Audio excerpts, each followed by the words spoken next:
Ouais, ça pique ce matin. Bonjour Charlotte, bonjour Brigitte, Fanny. Bonjour Laurent. Oui, le sourire de Valérie et de Flore, les bons résultats, les bonnes nouvelles du sport ne nous feront pas oublier qu'on vit quand même dans un pays un peu en crise, et notamment côté santé. Brigitte, Fanny, c'est pas vous qui me direz le contraire, avec cette crise des urgences, qui a bloqué d'ailleurs plus de la moitié des services sur la totalité du territoire métropolitain. Et il y a un plan gouvernemental avec en jeu la refondation effectivement de ces fameuses urgences, avec 750 millions d'euros à la clé et toute une série de mesures pour désengorger ces fameuses urgences. Est-ce que la solution peut passer par, j'allais dire, le privé, tout simplement ? C'est une des solutions envisagées, mais rappelons ce chiffre quand même. En 2017, 21 millions de personnes sont passées par un service d'urgence en France, un chiffre qui a doublé en 20 ans.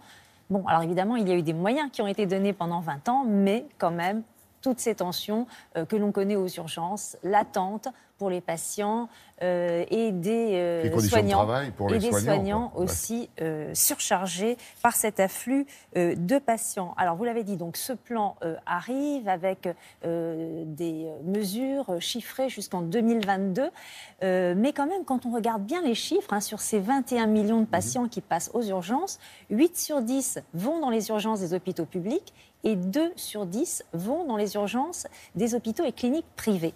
Et justement, après la présentation de ce plan, la Fédération hospitalière privée a demandé finalement à ce qu'il y ait un peu plus de patients qui passent par les urgences du privé afin de désengorger justement les urgences du public. Donc est-ce que le privé, c'est-à-dire cliniques et hôpitaux privés, pourrait être une sorte de bouffée d'oxygène pour les urgences de l'hôpital public? Réponse en images. Dans une clinique d'ailleurs à Sèvres. Qui décide si les gens viennent chez vous ou plutôt qu'à l'hôpital? Au niveau des arrivées couchées par ambulance, SAMU, pompiers, généralement c'est régulé par le centre 15. Le SAMU va dire il habite à telle adresse et la personne va être réadressée directement vers le service d'urgence le plus proche. Ici nous sommes sur tout ce qui est arrivé couché, mais on a des arrivées spontanées, les gens qui viennent d'eux-mêmes, comme les gens là qui arrivent en ce moment.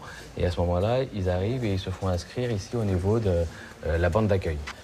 La grosse proportion des consultations sont des gens qui arrivent d'eux-mêmes.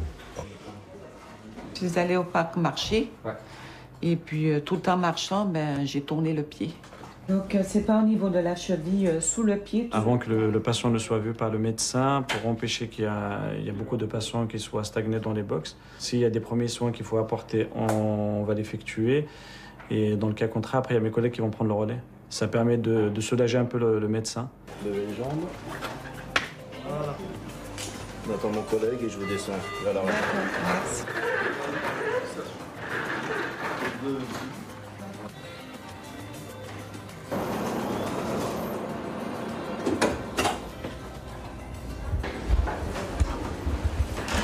On va vous installer, s'il vous plaît. Vous pouvez appuyer sur ma main un petit peu? D'accord. Relevez vers vous. D'accord. Là, la cheville, elle est correcte. La radio aussi, on va vous immobiliser pour une semaine. D'accord? Madame, vous avez entendu combien de temps ce matin? Quand je suis arrivée, j'ai attendu à peine 20 minutes. Et on m'a pris tout de suite et a pu s'enchaîner. Donc, à peine 1h30 à peu près, même pas.